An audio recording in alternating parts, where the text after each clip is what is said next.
Well, welcome back to the People Power Lunch Hour Show. I'm your host, Vanessa Maria Graber, and we are live here at PhillyCam. We are cable casting on our two Comcast and Verizon cable channels and broadcasting live from WPPM 106.5 FM. This month, we have been theming People Power Lunch Hour all about elections and voting, of course, because the midterm elections are coming up in less than 2 weeks. And we've brought on people from the community to talk more about that. Today, I'm joined by Lindy Li, who is here with me in the studio. Welcome. Thank you so much for having me, Vanessa. You're a rock star. Well, we're excited to bring you on because you had a recent run here in Pennsylvania for the state legislature and Actually, for the United States oh, Congress. for the United States Congress. Sorry about that. No worries. And you're active in the Democratic Party. And in the last year, I think as a result of the Me Too movement, we've seen a lot of women mobilizing. Tell us a little bit more about how you got involved in politics and what made you decide to run for office. Absolutely. I'm a first generation immigrant. English is my second language. I came to this amazing country when I was 4 years old, and my family and I just had $200 actually, but we built something amazing out of it through hard work and determination. And that is the essence of the American dream. And I ran for office to make those opportunities available to anyone who's willing to work hard, regardless of race, gender, socioeconomic background. And it's really hard. You look at me, you might think that I have three strikes against me. I'm young, I'm a woman, I'm a minority, but you turn those weaknesses into strengths. And I remember on December 14th, 2012, 26 people were slaughtered, 20 children and 6 teachers at Sandy Hook. And I remember just being so shattered and heartbroken over it. And nothing has been done at the federal level to make sure that that sort of thing never happens again. And I'm sick and tired of waiting on the sidelines for someone else to do the job. And we don't really talk about it anymore. We don't talk about how 58 people died at Las Vegas. And what about it in terms of other issues? What about the $1.3 trillion of student loan debt? We need young people in Congress because the pain is real. We get it. I just walked through those shoes. Well, thanks for sharing that as one of the reasons that sort of made you want to make a change. And as I was saying before, Lindy saw election to the U.S. House to represent the 5th Congressional District of Pennsylvania. You are like many women who maybe didn't have a background in politics, but decided to enter the race. Today, I want to kind of like talk a little bit about how regular, everyday people like yourself who really care about what's going on and want to represent their respective communities can, run for office. Who was the first person you told when you decided to do this? Oh my And goodness. There's so much. Well, people like you are wonderful. You get the message out. You're a great role model in the community. You're not running for office now, but you're still getting the message out and influencing people. So thank you so much for your advocacy. sure. Um, in terms of, actually, I was 17 when I first started college and I wanted to run for class president, and everyone's like, oh, you're not going to win. There were 20 people running and only one other girl, and everyone thought, a tall, funny white guy would win. Um, but I actually won. I knocked on like 1,200 doors and it changed the trajectory of my life because it gave me the confidence. Me, bookworm with few friends, a wallflower, actually won an election at Princeton, and I just kept running, and one thing on top of another. I decided to run for Congress when I was um, 24 years old, and I told my mom, and she's gonna hate me for telling you guys, but this is real, right? We're all friends here. She gave me a list of like 10 reasons why I should not run for office, and I read the first reason. I just deleted the email, and I've never read it. I don't know. I don't need to know. You don't need that negativity in your life, and I love my mom, but dreams are hard enough. We cannot let naysayers stand in our way. For sure. So, what were the steps that you took to get on the ballot and to, represent? Actually, my journey has been particularly difficult and turbulent. I tried to get on the ballot in 2016 as well, but somebody sued me. My opponent decided that it would be a better bet for him to sue me in the Commonwealth Court than to actually run against me. So he knocked me off the ballot. And that's pretty typical, actually, for new candidates. A friend of mine ran in Philadelphia. He was like the first Occupy candidate, and he was slapped with a What was he lawsuit. running for? He was running for Congress. I'm not sure exactly what district, but he was slapped with a lawsuit almost immediately, challenging the signatures and the authenticity of them.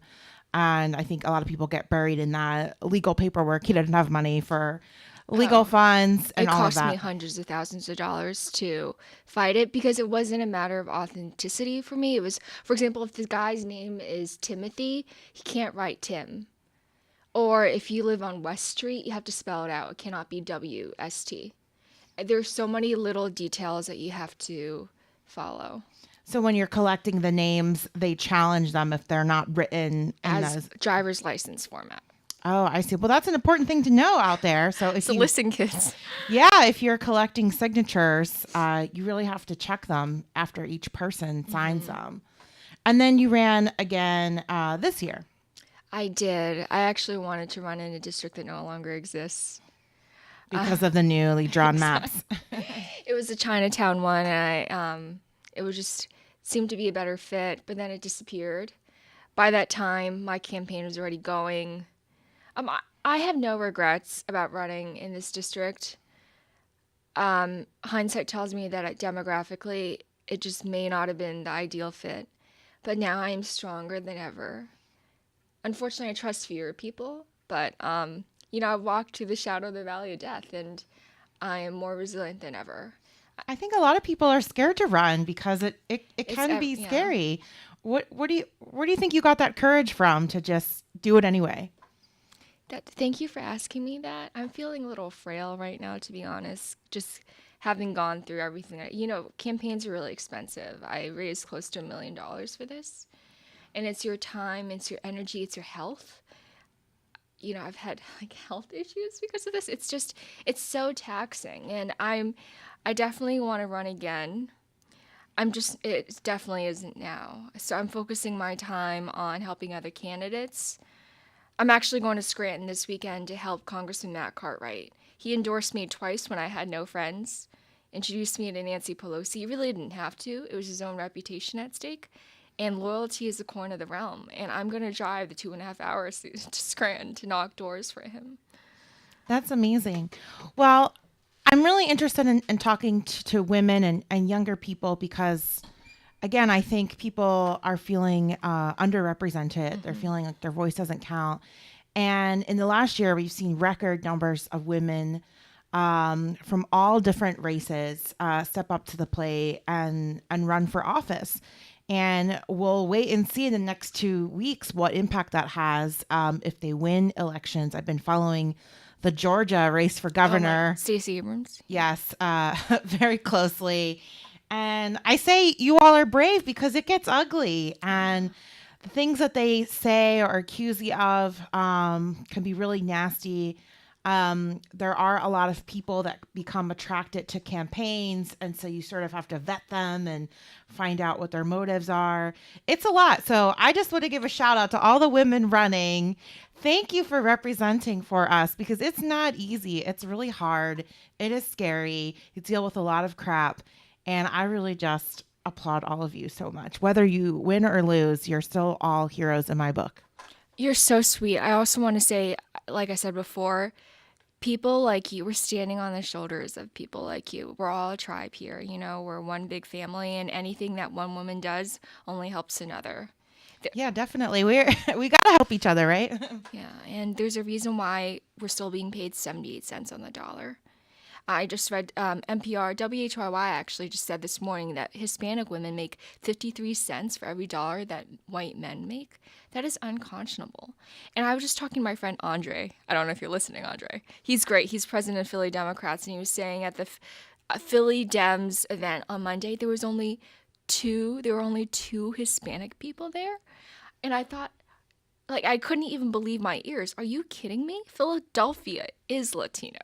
The fact that our dominant party doesn't have enough representation really upsets me, and it should upset everybody.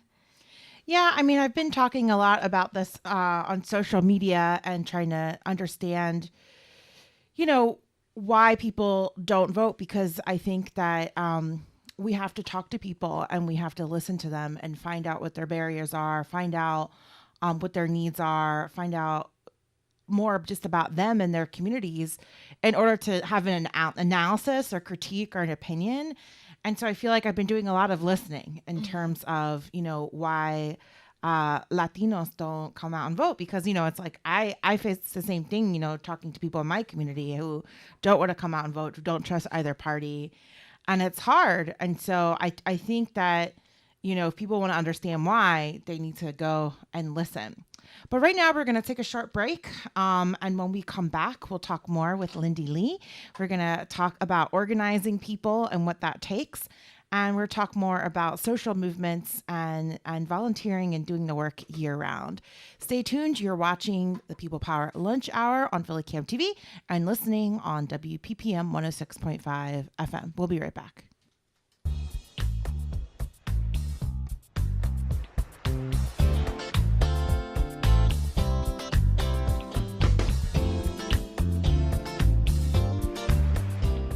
Our November general election is coming up fast. This year, Pennsylvania voters will choose candidates for governor, lieutenant governor, both houses of U.S. Congress, and both houses of the Pennsylvania General Assembly. Try using websites such as Committee of 70 at 70.org or Ballotpedia at ballotpedia.org for more information about the election and your candidates. Voting for the general election will take place November 6, 2018. Polling places will be open from 7 a.m. to 8 p.m. You can check your voter registration and locate your polling place by calling Philadelphia Voter Registration Office at 215-686-1590, or you can check online by visiting pavoterservices.pa.gov. Welcome back to the People Power Lunch Hour show. This month's theme is elections and voting. We've been talking to people in the community who have been getting out the vote, organizing people, and even running for office to make a change in this very important 2018 midterm elections. I'm your host, Vanessa Maria Graber, and I'm joined in the studio by Lindy Li. Lindy Li is an organizer. She's a member of the Democratic Party. She's been getting out the vote, organizing people, knocking on doors, and she herself ran for the U.S. House to represent the 5th Congressional District earlier this year in the primary election. So we were talking about understanding people and why they don't vote or why they're not represented. And we talked a little bit about, listening to them and finding out what did you learn by knocking on doors? Because I find that every canvasser I've met has gathered a wealth of data by talking to people. Tell me about it. I primarily knocked doors in South Philadelphia, so I was deeply invested in that neighborhood. A lot of people were just they didn't really see any effects from. I think they were so deeply concerned about healthcare. Healthcare is such an intimate part of everybody's life. No one can avoid it. And they're struggling not only to get ahead, but to get by. You can't worry about climate change if you struggle to put bread on the table or you struggle to put your kids through school. You can't really worry about the finer things in life. And no one working 40 hours a week should be living in poverty. So these are the issues that are top of mind for everybody. Yeah, for sure. What do you think women's biggest issues are? Women obviously, oftentimes are running the household still. There's a lot of single moms out there here in Philadelphia, a lot of women experiencing poverty. In addition to healthcare, what are some of the other things women have been talking about specifically? Well, as we briefly mentioned before, Vanessa, we are still being paid 78 cents on the dollar. And our bodies are still legislative battlegrounds. We don't, a lot of men are still trying to take away our reproductive rights and our right to decide. I think that women should be the masters of their own destiny. I think we should be able to chart our own futures. And that depends on reproductive rights. And can you imagine birth control, our access to birth control being restricted? Yeah, I mean, we really don't have a good sense of it here in Pennsylvania. And I say that because there's a lot of access here compared to other states. And when I've talked to women from states like Wyoming or Arkansas or Different story, Oklahoma, right?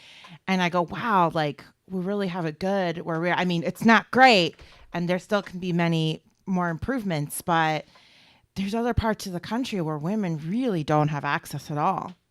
I couldn't agree more.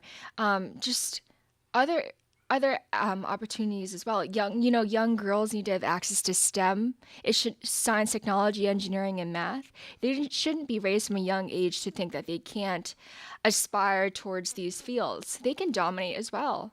And I went to an all-girls high school, and I really think that changed my entire mindset because girls were the class clowns, they were the jocks, and they were the class presidents. No one ever told us no. We never accepted no as an answer. And I'm not sure if I would have the sassiness and the determination had that mentality not been instilled in me at a young age. And I'm so proud of people like you, women in media. We need that more than ever. Our audience, Philadelphia, needs to hear your voice. And to realize that, a young girl should be able to listen to you and think, oh, one day I can be Vanessa too. I too can be a woman in media or politics.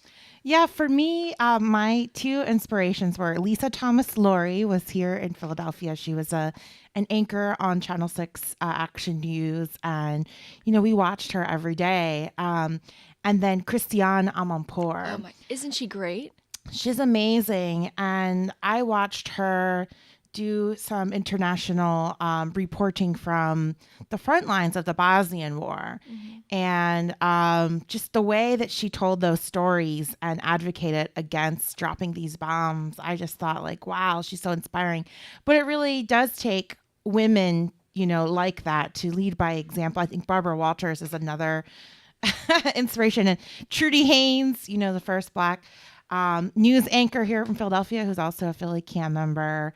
But I agree, we need more women in office to also look up to and aspire to. And I think women are really starting to sense the inequalities in representation. Definitely. I think we look back towards the women's rights movement and we think our job is already done. But if we're not moving ahead, we're kind of sliding back. And I don't want the focus to be entirely on women either, because there are issues that impact both genders, and everything in between, like the opioid epidemic. Sure. And also people of different races, right? Exactly. People in the Latino community, the Asian community. I think we just need more diversification in general, right?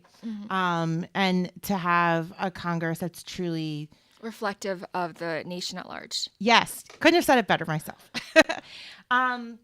I wanted to talk a little bit about some of the things that you were advocating for, because you have a pretty progressive platform.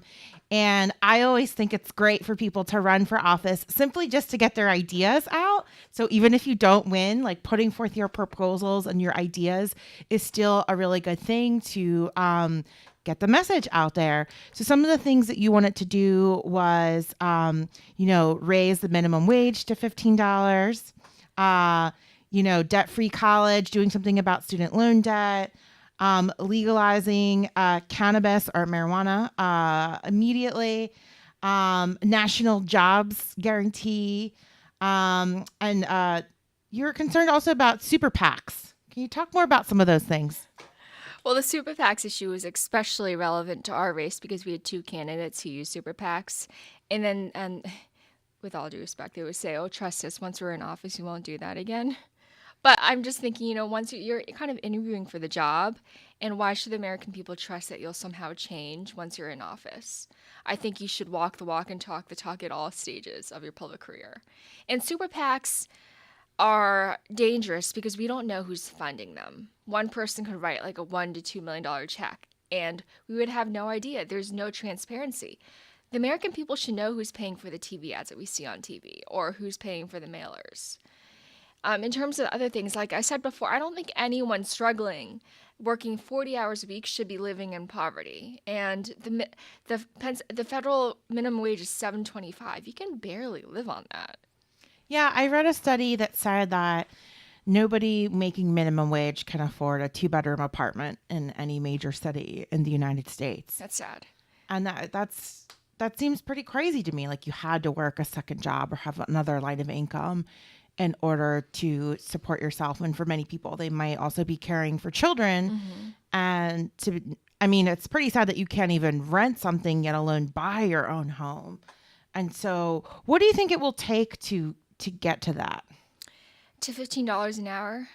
Well, I think Democrats need to take back the House, first of all. And it's just so important. I think, there's so many issues facing our country today. I think the national dialogue and the national spirit just needs an entire reworking. There's so much negativity. I think people are losing hope in our country. And I came here as an immigrant. I love him. I think my love for America is so deep because I almost didn't have any of this. And I realized how incredible our country is. The ability to speak freely, to assemble, to protest. These are things that just don't happen from where I was born. So I'm always bullish on America, regardless of the problems that we have. But we need to bring back decency. Yeah, I often think too what a privilege it is to be here at Philly Cam. In other countries, people like me, journalists are disappeared still. Or dismembered. Yes, or dismembered, kidnapped. Horrible, horrible things as we've been following the story at the Saudi consulate in Turkey. But I'm thinking in Mexico, so many journalists who have been covering cartel activity and drug wars have been disappeared or murdered. And so it's true, even though things seem a little bleak right now, there's still a lot to be hopeful about. One of the other things too you were interested in doing something about was the budget deficit. So no longer subsidizing fossil fuel companies or oil companies. And that's especially relevant here in Pennsylvania, where we have a huge natural gas industry, also known as fracking. Oh, definitely. Thank you for bringing that up. What's the point of having piles of cash if you don't even have clean air to breathe? Climate change is one of the issues that is dearest to my heart. And we're so governed by this I'll be gone, you'll be gone selfish mentality. Like, it's just so common sense that we shouldn't be subsidizing fossil fuel companies. They call me an eco-terrorist because I go around turning off lights in rooms that aren't being used. But I'm thinking if 310 million Americans had the same mentality that I do, we can decrease energy consumption and use on a massive scale. I do want to mention one thing that might sound a little risque. When I was younger, back in the day, I founded a campaign called Do It in the Dark. And it's a nationwide college initiative that encourages college students to reduce their energy consumption. And the best way to get someone to do something is through their pocketbook or to incentivize them.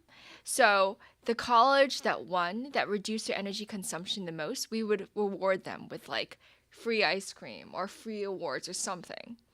But hopefully, we were able to encourage these students to carry that message wherever they went around the globe.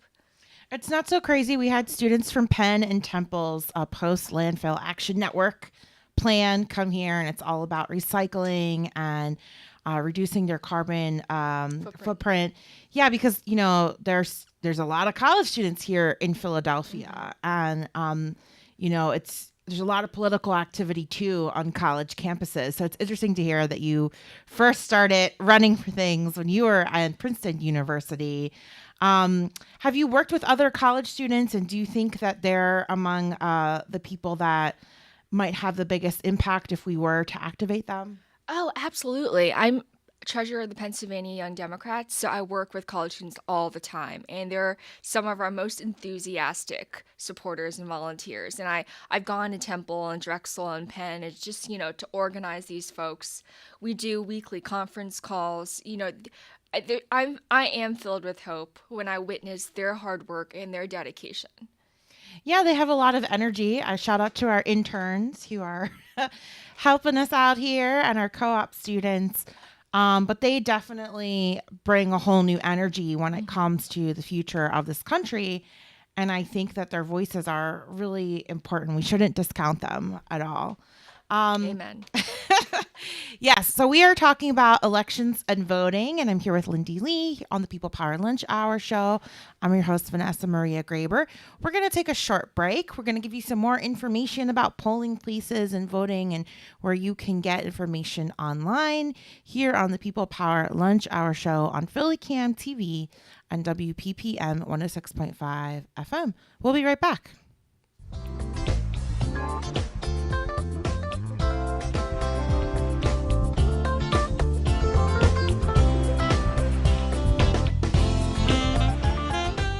Are you a registered voter? Do you know how to check? To confirm your voter registration status, visit pavoterservices.pa.gov or call the Philadelphia Voter Registration Office at 215-686-1590. If you find you are no longer registered, you will need to register to vote again as soon as possible. If you know in advance that you will not be able to make it to a polling location on Election Day, you may want to acquire an absentee ballot. You may be eligible for an absentee ballot if you are incarcerated, institutionalized, ill, physically disabled, away from your municipality, or observing a religious holiday. You can download the application online from philadelphiavotes.com or have the application mailed to you. The last day to apply is Tuesday, October 30th.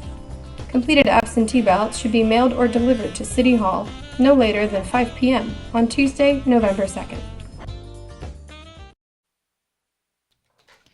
Welcome back to the People Power Lunch Hour Show. I'm your host, Vanessa Maria Graber.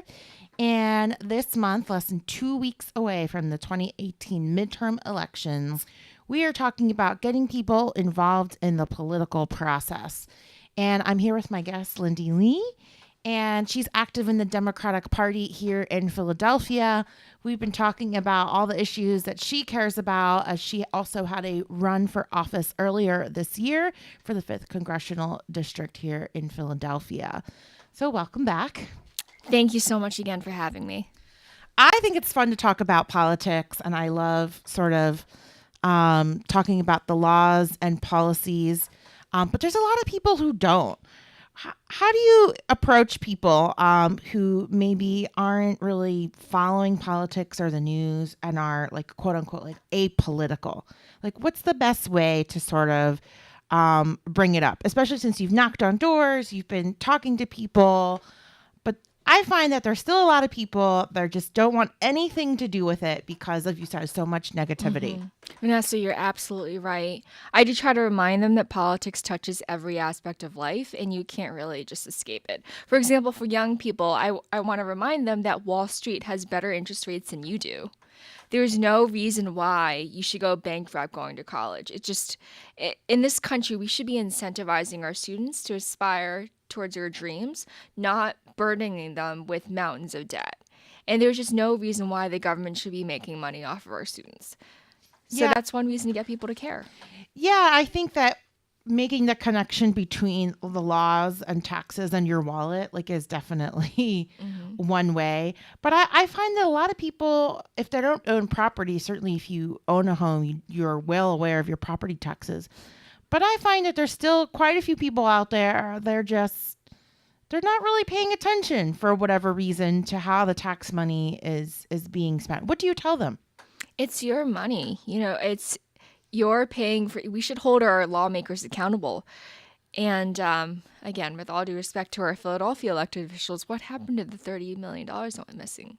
That's right. That's a big deal, right? Yeah. Especially at a time when libraries are understaffed and they're closing. Money. Yeah, and they still haven't found it.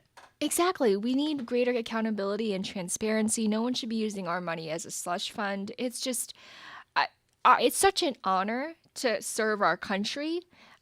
I guess it's because, I'm a first generation immigrant and I cherish it so much. And so it breaks my heart to see public officials serving their own ends rather than that of the people's. I don't even understand. It's hard for me to wrap my mind around it. Because serving in office is a sacred trust. And I would actually pay you to let me serve you. Oh, that's nice. Yeah, it's the honor of a lifetime. I've talked to many people who are from other countries, who are immigrants or abroad, and I think that especially if they come from somewhere with a fascist regime, they're well aware of what can happen when people don't participate in democracy. Oh, yes. Well, like you mentioned before, people get disappeared in Mexico, in China, in Turkey. We take it for granted in America. And freedom is not free. It's something that we have to continually work on. You mentioned that you've been paying close attention to the Stacey Abrams and Brian Kemp race. Well, people are losing their voting rights down there. They're just struck off the voter rolls. These are things that we need to be constantly vigilant on.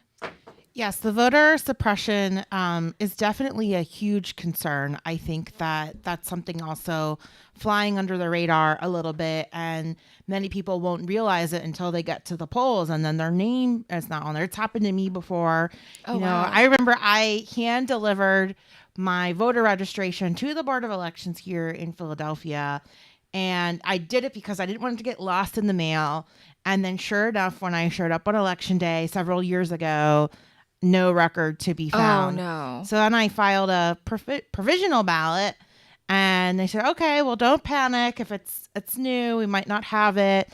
And then I called a couple of weeks later because I hadn't heard anything. I didn't know what was going on. And then I got a letter in the mail saying that I had illegally cast You're a kidding me. provisional ballot because I was not registered to vote. And I got a little card in the mail that said that my voter registration card. And I said, how did I get this card in the mail if I'm not registered to vote? And they had no explanation for this. And I think that this happens more frequently than people are aware of. I think it's quite the opposite. There's been a focus on voter fraud, like people attempting. Which is so rare. Yeah, And it's just like non-existent. It's a very, very small percentage of people. And if anything, there's a lot of confusion about who can and can't vote. But I think what's much higher is the voter suppression, especially in states like Georgia. and the chilling effect. People just, because they're so distraught and disappointed by everything that Brian Kemp is doing, they don't even bother to show up at the polls. I listened to today's Democracy Now!, which, by the way, we air on Philly Cam TV and also on WPPM live every morning. And they played a clip of Brian Kemp talking at a Republican donor event about being concerned that people are going to exercise their right to vote. I saw that. And that, being concerned that the people are mobilizing them, getting them to vote early, getting them to send absentee ballots, and that was very concerning to him. What do you think when you hear statements like that? I just think if your strategy is to get people to stay home, there's clearly something wrong with your campaign. Yeah, I mean, for a Democratic, he's Secretary of State. Which is in also Georgia. problematic, by the way, because he oversees the election that he's running in. Yeah, exactly. Pardon me. He's from the Republican Party, and he's Secretary of State, and he does oversee the elections. And there's been a lot of people just purged from the voter rolls all over the country. And I also have been hearing a lot about moving polling places to locations that are inaccessible by public transportation. That's just crazy to me that in 2018, they're still, and they're specifically targeting Latino and African-American voters. It's unreal. Yeah, but the tone is set at the top, though. We have a president who set up a voter fraud commission to look into allegations that don't even exist. Like you mentioned, it's close to nil. It just doesn't really happen. And yet he had this Chris Kobach character lead this commission to investigate these things that didn't happen. He did it to instill fear. And they still didn't find any evidence. Yeah, well, they had to, disband the commission because they couldn't find anything. So, yeah, I mean, again, I think the climate that they're trying to create is one of fear, and the caravan too, and just there's a lot to unpack. Lindy and I need to have a weekly show. Oh my goodness, that would be talk fun. about the news. But yeah, there's definitely a lot going on. And I think with this show, what we want to do is we want to encourage people, right? We can't endorse any candidates because we're a nonprofit and, we're community media, but we are allowed to tell people to go out and vote. and we're allowed and say you didn't register to vote or you didn't qualify or you got some issue, that doesn't mean you should just stay home. There's like a lot of other things that you can do. I know, like, one year in college, I didn't know how the absentee ballot worked. And on election day, I went to get my absentee ballot. And they're like, oh, no, that's not how that works. You can't vote in this. You have to get it ahead of time. And nobody had told me that. And I was really upset because I didn't get to vote in that election. And don't feel bad. If that happens to you, it's okay. I think there's still other ways you can support the political process, like canvassing, knocking on doors, Phone banking. working at the polling places. Yeah. There's a lot of volunteers that are needed in all of these campaigns as well. They're still looking for volunteers, right? Absolutely. And nothing beats a face-to-face interaction. Just nothing. To have someone show up at your door and answer your questions and tell you about a candidate. And I've done that through rain. I've gotten frostbite, because my campaign was earlier in the year. It was so cold. My fingers actually went purple, but I would never exchange those experiences that I had with the people of Philadelphia. And you glimpse their home too. It's just like, it's such an intimate setting, and to understand their concerns, to hear their joys and their pain, it's definitely a privilege.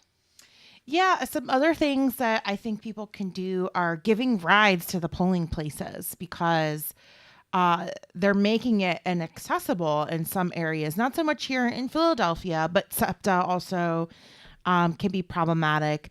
I think also assisting the elderly, people with disabilities, they can't always rely on public transportation. So if you can't vote, you could offer rides to people and get them to the polling places. Like, that would be super helpful.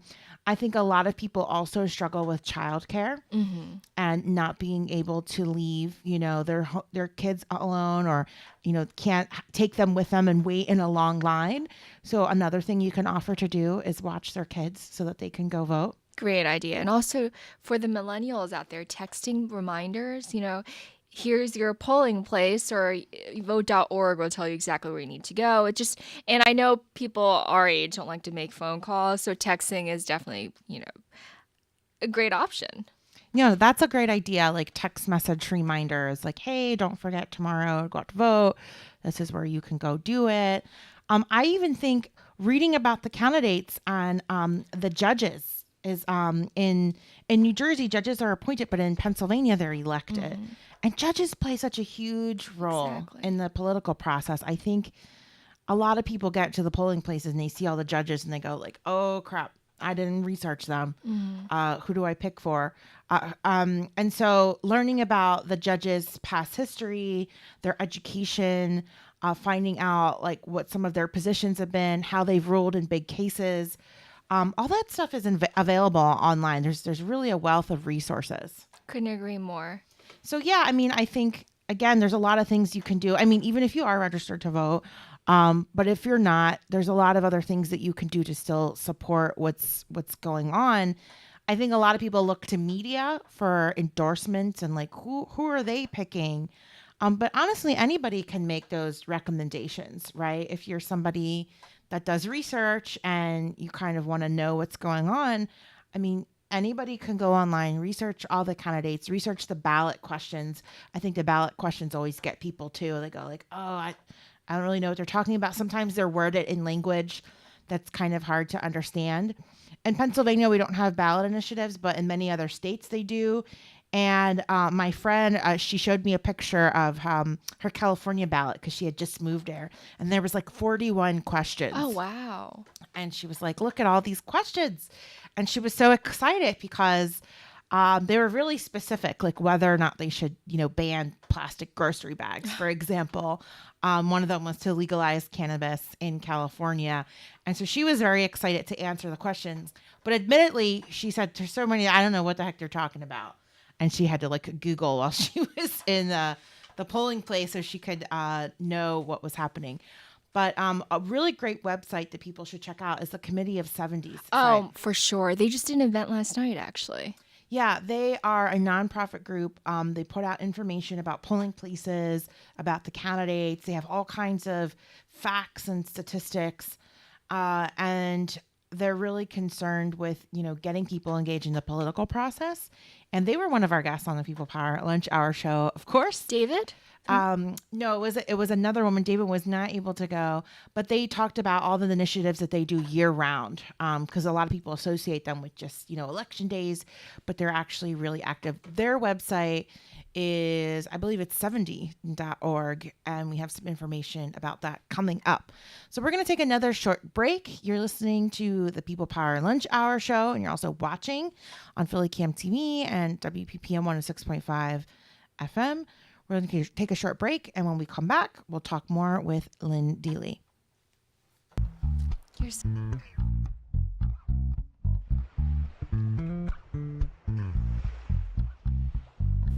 Know your rights as a voter. In Philadelphia, you are entitled to a polling location that is completely accessible and free from political campaigning, one that offers language interpreters and provides provisional paper ballots.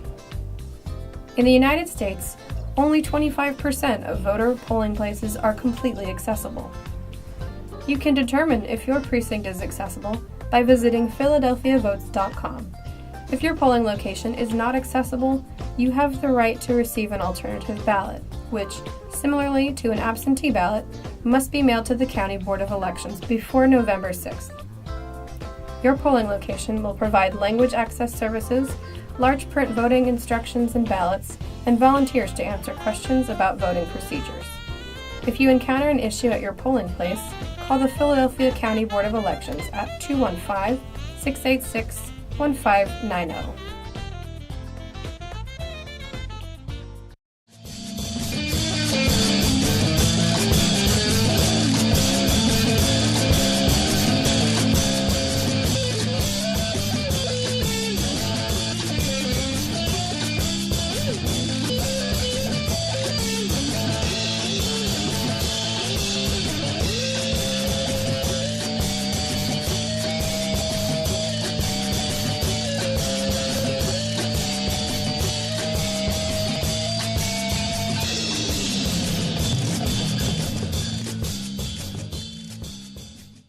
Hey, welcome back to the People Power Lunch Hour show. I'm your host, Vanessa Maria Graber, and I'm in the studio with Lindy Li. We've been talking about elections and voting ahead of the upcoming midterm elections. And Lindy Li is active in the Democratic Party.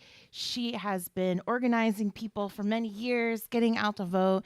And we've been encouraging people, telling them all the different things that they can do to volunteer and participate in the elections. Even if you're not registered to vote, there's lots of other things that you can do.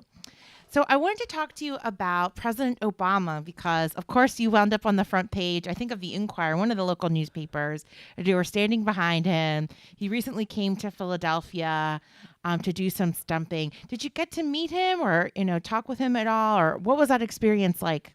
Well, he's the real president for me. And I've actually met him twice before, and it was just incredible. You always think in your mind, you plan out your conversation with the president, but once you're in front of him, everything just turns into mush. Like you think you're confident and you have it planned out, but no, you just don't.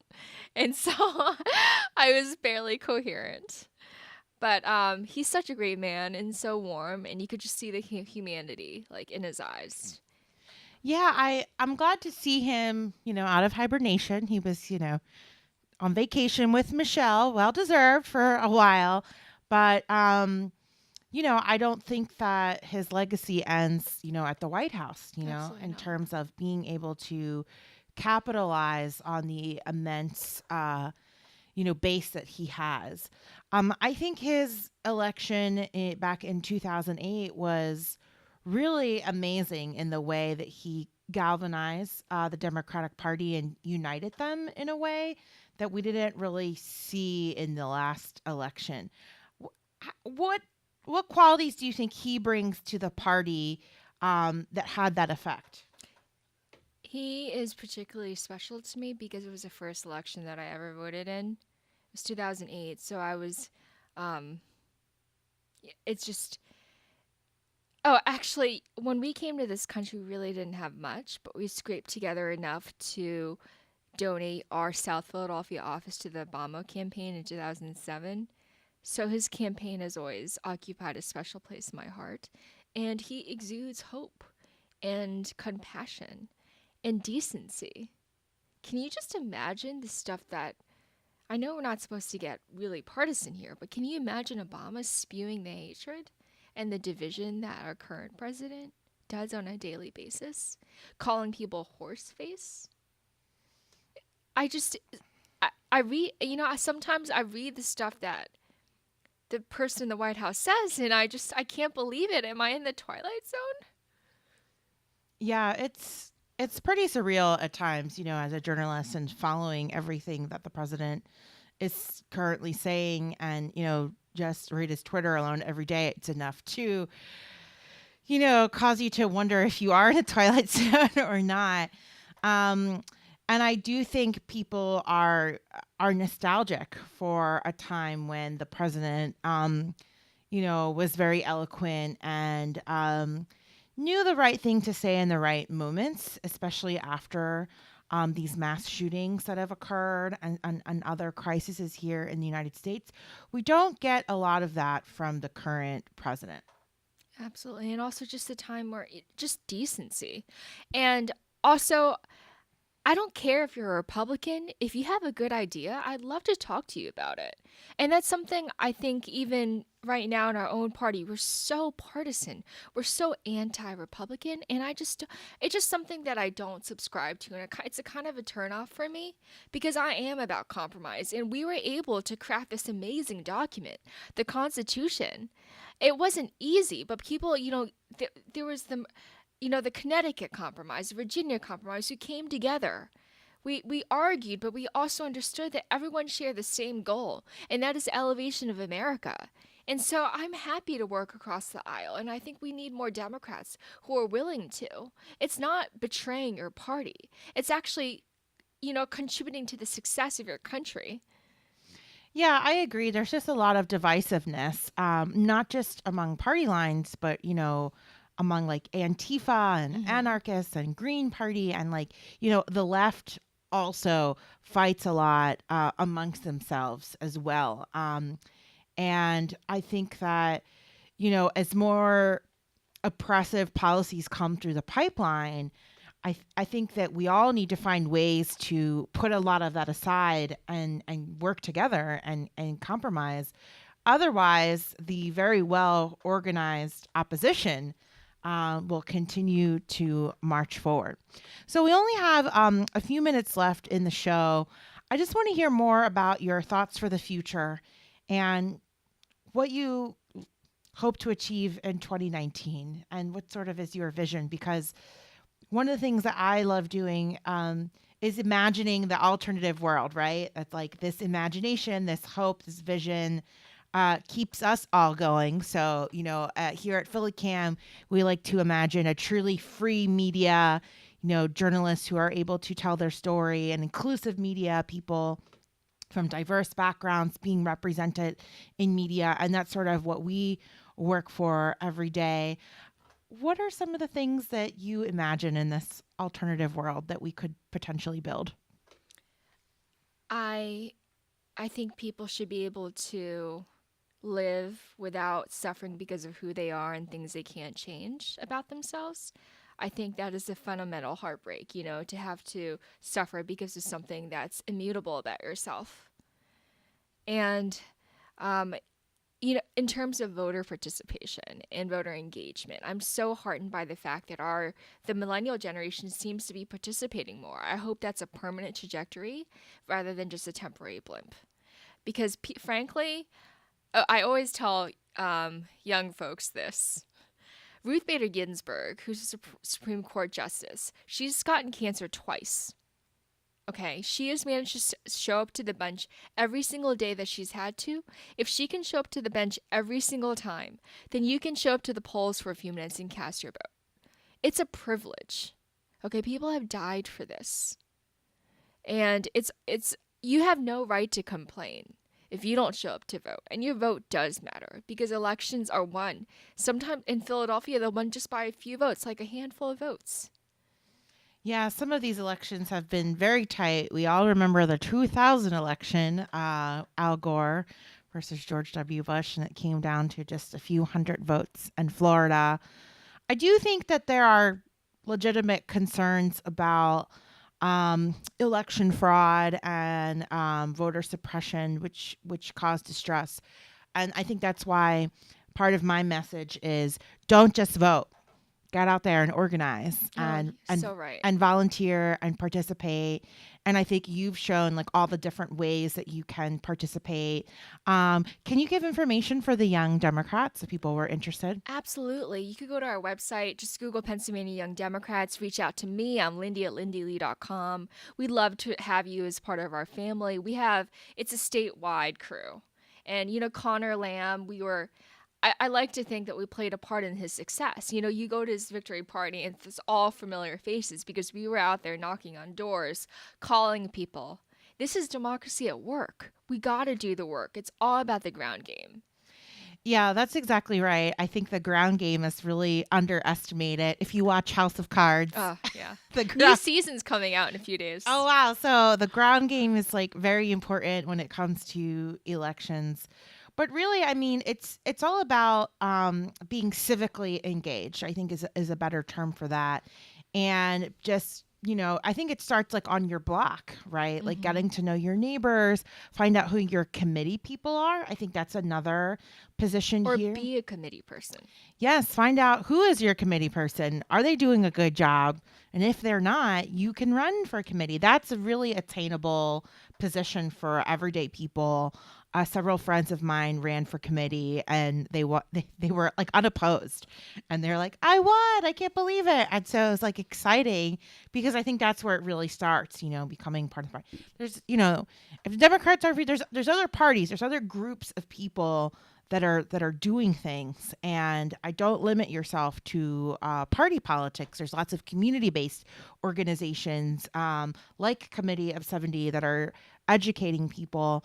I think one of the other things is just staying informed, right, and being media literate. So when you're watching all these news stories, you can kind of suss out the fake news from the real news, and being able to do fact checking. We've been seeing a lot of negative attack ads. What are your thoughts on those? It's just a race to the bottom. When I was running for Congress, I just refused to engage in that. I regardless of the outcome, I wanted to set a good example. Well, thank you for that. Those negative ads they're so terrible. Unfortunately, they're very effective. Media research shows that negative political ads are actually effective, which is why they use them. And I just want to draw a couple connections as we wrap up, because Citizens United has had such a huge impact on our electoral process, which basically allows super PACs and other organizations to be able to funnel unlimited amounts of money to candidates, this dark money that we don't know where the source is coming from. And a lot of that money is used for these media ads and negative ads. So that's sort of, the correlation between the media companies and the super PACs and the dark money. And so I just want people to be aware of that as they watch those on television and see them, that a lot of those are funded from these super PACs. And you'll see at the bottom in the very fine, small print, this ad was paid for by.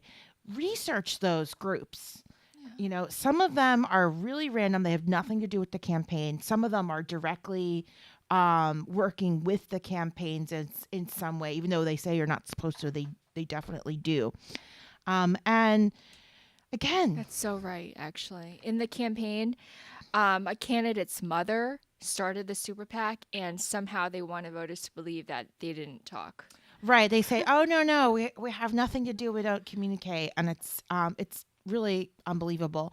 But I think they're the famous one with John Kerry, the Swift boat veterans, right? Research those groups who are putting out these ads, and that will help you understand why they're putting them together, and look into those claims. Ballotpedia, Fact Check. There's a lot of websites that you can go to. I want to thank you, Lindy Li, for all the work Vanessa. that you do and for coming and chatting with us today. It was such a pleasure to be here, and you're an inspiration. You really are. I'm so impressed by your wealth of knowledge. Thank you so much. I'm a news junkie of sorts. But actually, I listen to WPPM all day long, and so that's how I stay informed. You can contact Lindy at. Lindy at lindyli.com. I also have a Facebook page, and I'm very responsive. All right, that's going to do it for this episode of the People Power Lunch Hour Show. Again, you can find more information about voting at 70.org. And we hope that you will continue to watch and listen. If you'd like to see this episode and all of our episodes of the People Power Lunch Hour Show, you can go to our website, phillycam.org. You could also go to our YouTube page at phillycam and also follow us on social media. Thank you for watching and listening. We'll be back next month with an all new theme.